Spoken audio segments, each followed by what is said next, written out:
épisode bi weesu dans l'épisode précédent. li ma fi indi xam nga lan la. xale bu góor bu nekk si koñ bi. dama kaa nëbb ba def te damaa jaral. dama koy romb di ko charmer mais du ma xool. moo tax ma ñëw ba si yow pour bëgg nga defal ma loo xam daf may topp. boo jàkkaarloog moom. da nga koy nuyu nga xool ko ci bët mu xool la.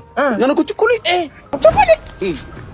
cukkali cukkali. Have mercy upon us. yow soxna si est-ce que ça va lan mooy cukkali. ay waay sëriñ bi moo mën a duul. sëriñ bi yaa mën a fen. yow li ma la war xaw ma dangaa tuxu xaw ma dangaa daw. yow sëriñ bi li nga def lan nga ko mënee may wax na lekk sama 30 minutes. waa ñi est-ce que wér na ma ñëw ni la dafa am ku may noba ku ma lok su ma nee ko cukkali daf may nok ma ne ba si moom taxaw naan ko cukkali su ma nee ko cukkali ñëpp di ma xool su ne koñ ba ñëpp daf lañ ma teg ndax fu mu tourné ma ne ko cukkali nekkatoo liggéey wax ay softa yow do xaw ma cukkali xaw ma cokkali sama xaalis saa bëgg nga tegaat ko si biir xam nga mën a duur xam nga ne man sukkandiku ko sa xaalis.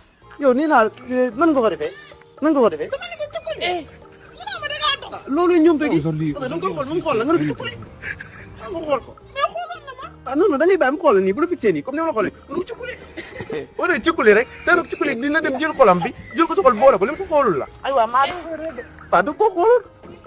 da ngay jéem a dellu nga xool ko mu xool la nga ne ko cukkali boobaa nag boo ko waxee noobu la après nga ñëw ko attaqué ma. baax na bi fii nga ne nii waaw sama kër xarit la rek.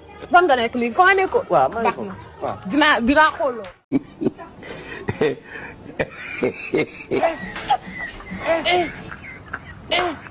Aujourd'hui aussi, c'est ça va yow lan nga nekk di xalaat. baay man de gaañ 31 décembre moo nekk sama boy bi quoi yow nag lan ngay xalaat. man a baay sàng bële ña nga dar ak duuti rek lay xalaat.